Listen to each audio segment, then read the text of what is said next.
Abby stayed at James's bedside almost every hour of those first days after they found him. She barely slept, barely spoke, barely left the room except to fetch water.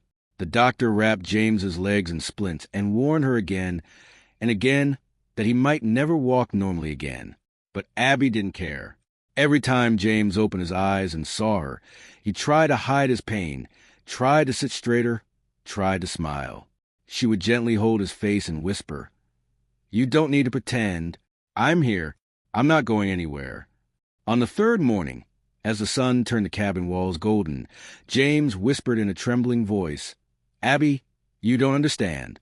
I wanted to give you a life, a home, a wedding you deserve. I wanted to stand beside you like a real man." She placed her head against his chest, listening to his heartbeat, uneven, weak, but alive. "You are a real man," she whispered. "You're the only man I've ever loved. You're not losing me. Not now. Not ever." James's eyes filled with tears, the kind that came from a soul that had lost too much and feared losing more. "You deserve better," he whispered. Abby lifted her head and stared at him, tears sliding down her own cheeks. "I deserve you, and I'm not letting go." Redstone Creek, a town that once ignored her, slowly began to transform. People who had once pitted or mocked her now felt something shift inside themselves. They started leaving small gifts at her door, a loaf of bread, a jar of honey, a bouquet of wildflowers. One morning, she found a folded note on the doorstep that simply said, "We believe in you, Abby." Her mother stood beside her, holding the note with trembling fingers. "Your heart is waking up this town," she whispered. The barn where Abby had imagined her wedding still stood, half repaired from the storm. Every day after caring for James, she walked to that barn alone, touching the wooden beams, sweeping away dust, praying for the day she would see it filled with lanterns and people smiling. One evening, while Abby swept the floor, the saloon owner approached her. He was a large man with a voice like gravel and eyes that rarely showed softness. But that day, his voice trembled slightly. "Miss Abby, I heard about James and about your wedding. I want to help. I'll supply the food. All of it." Abby stared at him, stunned. "Mr. Callahan, I can't." "You can," he said firmly, "because you deserve something good in this world." Next came Mrs. Hargrove, who brought boxes of ribbons she'd kept from her own mother's belongings. She said, "They've been in my attic for 20 years. I always hoped someone with a pure heart would use them." Then the town's only musician, old Mr. Lattimore, hobbled toward Abby with his battered guitar. "I'll play," he said simply. "I'll make your wedding sound like heaven." Even the sheriff came one afternoon with a small box. Inside was a ring he carved himself out of polished wood. "For your hand," he said. "Made it special." Abby broke down crying in his arms. Meanwhile, James fought to regain strength. Every day, he tried to move his legs, to sit straighter, to show Abby he wasn't giving up. She massaged his legs, wrapped him in warm cloths, whispered love into his bones as if her voice alone could heal him. And, in a way, it did.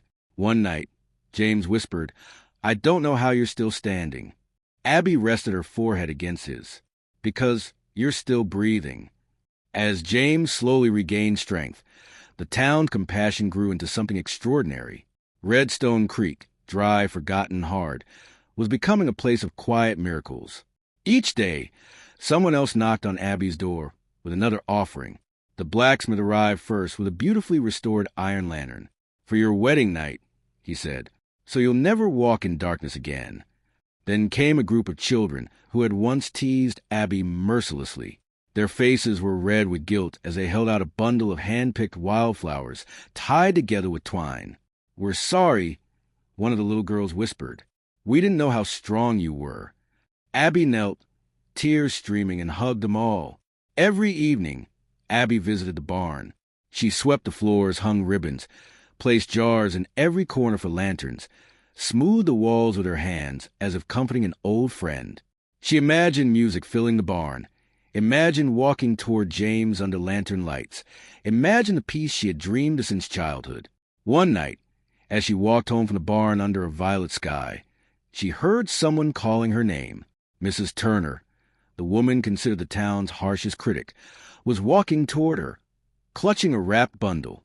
Her voice was unusually soft. "I made this for you." Inside the bundle was a lace veil, hand-sewn, delicate, shimmering in the twilight. "My wedding veil," Abby whispered, too choked to speak. Mrs. Turner nodded. "I never had the chance to wear one, but you deserve one." Abby hugged the older woman tightly, and Mrs. Turner's tough exterior cracked just enough for her to whisper, "You remind us that goodness can survive anything." Back home, Abby held the veil against her chest and cried until she could no longer breathe. Her mother sat beside her, rubbing her back. "You see, sweetheart, your belief is spreading. You planted seeds everywhere." Meanwhile, James was changing too. His strength returned slowly, painfully. Each day, he forced himself to move his legs a little more. Abby encouraged him gently, always at his side. Some nights she fell asleep in the chair next to him, and he would wake just to tuck a blanket around her shoulders. But one night, James broke down. He covered his face with trembling hands. "Abby, I'm terrified," he confessed. "Terrified I won't stand on our wedding day. Terrified you'll look back and regret choosing me." She took his hands, pulling them gently away from his face. Her eyes glowed with fierce tenderness. "James Hawkins, I have walked through storms, hunger, humiliation, and loneliness. I have lived in darkness and survived it all. But the moment you came into my life, everything changed. I don't want anyone else. I don't need anyone else. I want you, standing, sitting, hurt, healed. It doesn't matter." James pulled her into his arms and cried into her shoulder. Abby held him, whispering, "You are my miracle, and I will marry you no matter what." The next morning, James woke with a new fire inside him. He began practicing harder, pushing himself further. He used crutches, then walked a few steps with Abby supporting him, then a few more alone. Every step was agony, but every step was love. Abigail Abby Miller had always known life would never give her softness. She learned this truth before she learned to read, before she learned to braid her own hair, before she could understand why her mother wept quietly at night when she thought Abby was asleep. Redstone Creek was a harsh place. Sun-cracked, wind-burned, forgotten by the world and punished by the desert. But even in that dust-swallowed town, there was no one poorer than Abby. She grew up in a shack so small that when she stretched her arms, she could touch both walls. The roof leaked whenever it rained, and during storms, she and her mother would place metal pots everywhere to catch the water. Her father died when Abby was 9, swept away in a flash flood while trying to rescue cattle. She remembered the way he kissed her forehead that morning, promising he'd be back for supper. He never returned. The river carried him miles away, and the men who found him said his hands were still clutching rope, as if he fought to the very end. After his death, everything about Abby's life changed. Her mother worked herself to exhaustion, washing clothes in cold well water. Her fingers cracked open until they bled. Some townspeople paid her fairly. Others didn't pay her at all. But she never complained. She always smiled at Abby and said, "We will make it. Sweetheart, we will survive.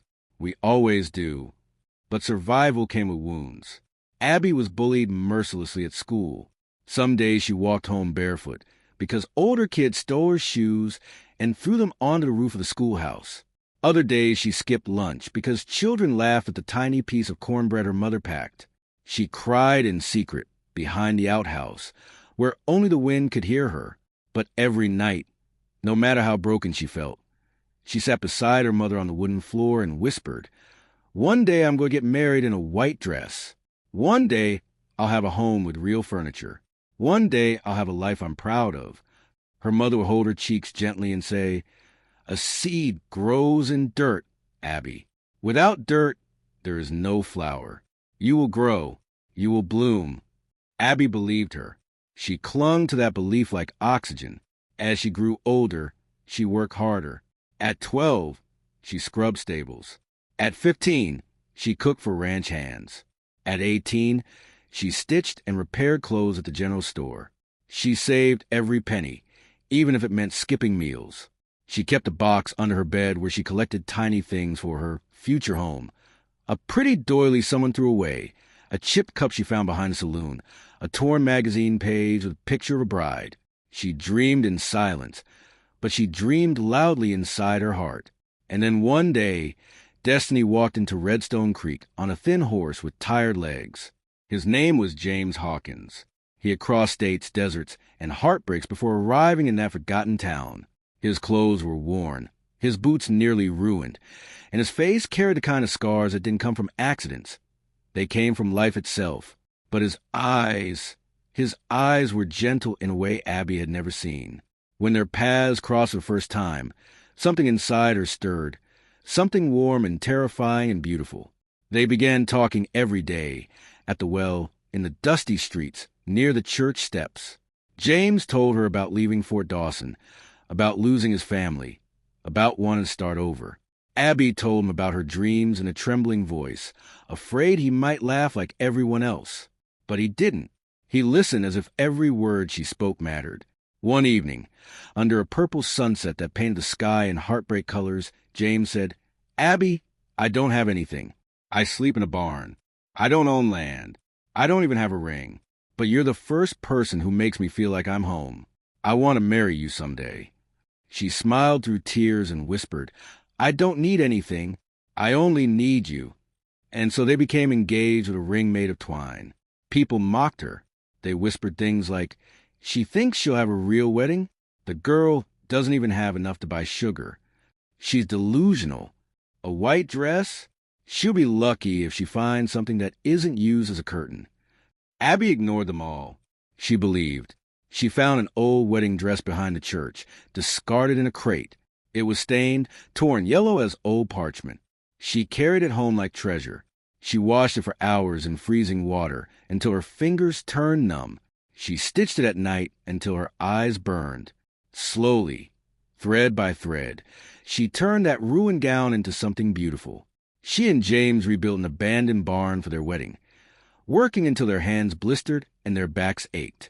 She gathered scrap wood from a traveling carpenter to build furniture, a table, 2 mismatched chairs, a headboard for a bed she didn't even own yet. Every step brought her closer to her dream, and then everything shattered. One evening, James didn't return from Coyote Ridge. His horse came back alone, reins dragging, saddle ripped. Abby felt her entire body go cold. Search teams went out. Day turned to night. Night turned to days. Abby didn't sleep, didn't eat, didn't breathe unless she was whispering his name into the wind. On the 4th night, they found him, broken, bruised, barely alive. Bandits had beaten him, robbed him, and left him in the canyon. His legs were crushed. The doctor said he may never walk again. When Abby saw him, she fell to her knees beside his bed and sobbed until her entire soul poured out. James tried to push her away. "I'm no good to you now," he murmured. "Cancel the wedding. Find someone who can give you everything I can't." She pressed her forehead against his and whispered through tears, "You are everything. I don't care if you walk or crawl, or if I have to carry you.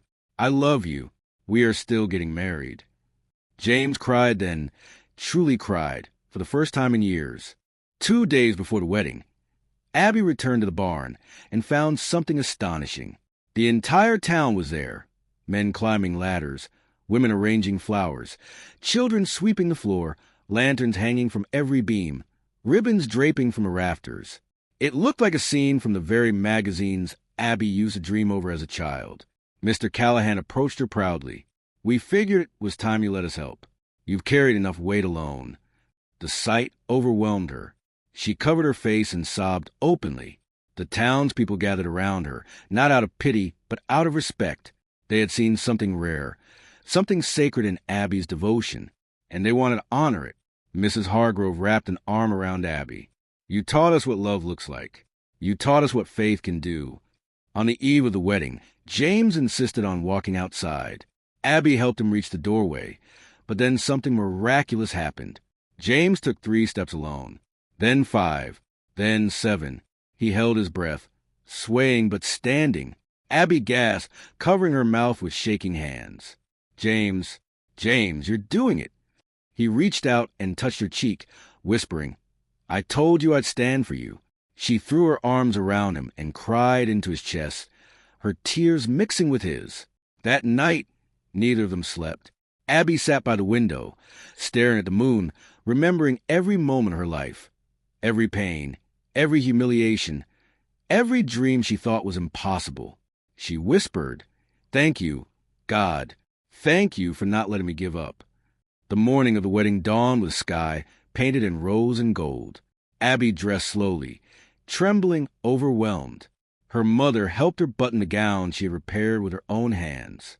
When Abby placed a lace veil over her hair, she felt like she was finally stepping into the life she had always imagined. Her mother cupped her face. "Your father would be so proud," she whispered. Abby broke down again, burying her face in her mother's shoulder. "I wish he were here." "He is," her mother whispered. "Every step you take today carries him with you." The townspeople gathered in the barn early, filling every seat. Children carried wildflower bouquets. Lanterns glowed softly even in the daylight. Music drifted through the air, and then the doors opened. All heads turned toward Abby. She stood framed in the doorway, the sunlight behind her making her appear almost angelic. The room fell completely silent. Even the wind seemed to stop outside. Abby took one trembling breath. Then she took her first step down the aisle. Every footstep echoed her entire life. Each step a tear, each step a victory. People who had once mocked her wiped tears from their eyes as she passed. She smiled softly at the children, at the mothers, at the old men who tipped their hats with respect. Then she saw him, James, standing. He wasn't perfectly steady. His legs shook, but he was standing, waiting for her, tears falling freely down his face. Abby gasped, a sob breaking from her throat. She walked faster, unable to hold back. When she reached him, he took her hands in his, gripping them tightly as if afraid she might disappear. "Abby," he whispered, voice trembling, "you gave me strength I never knew I had." She shook her head, eyes full of tears. "You gave me hope I never believed I deserved." The ceremony began, but Abby barely heard the words. Her eyes never left James's. His never left hers. It was as if the world had shrunk until only the two of them existed. When it came time for vows, James's voice wavered. "I promise to love you when I can walk beside you and when I cannot. I promise to give you every part of me, broken or whole." Abby placed her hand over his heart. "And I vow to love you when the world is kind and when it breaks us. I vow to walk with you through deserts and storms. You are my home." When they finally kissed, the barn exploded with applause, cheers, and sobs. It sounded like thunder rolling across the plains. Abby clung to James, crying with pure joy. The celebration lasted until sunset. Music, laughter, dancing, real dancing, even if James held Abby tightly for balance. For the first time in her life, Abby felt what it meant to be surrounded not just by people, but by love. As night fell, Abby and James slipped outside. They sat together on a small hill overlooking the glowing barn. The stars above them shimmered like promises. Abby rested her head on his shoulder. She whispered, "I believed even when everything hurt." James kissed her hair. "And your belief saved me." The wind blew softly. The world felt warm for the first time in their lives.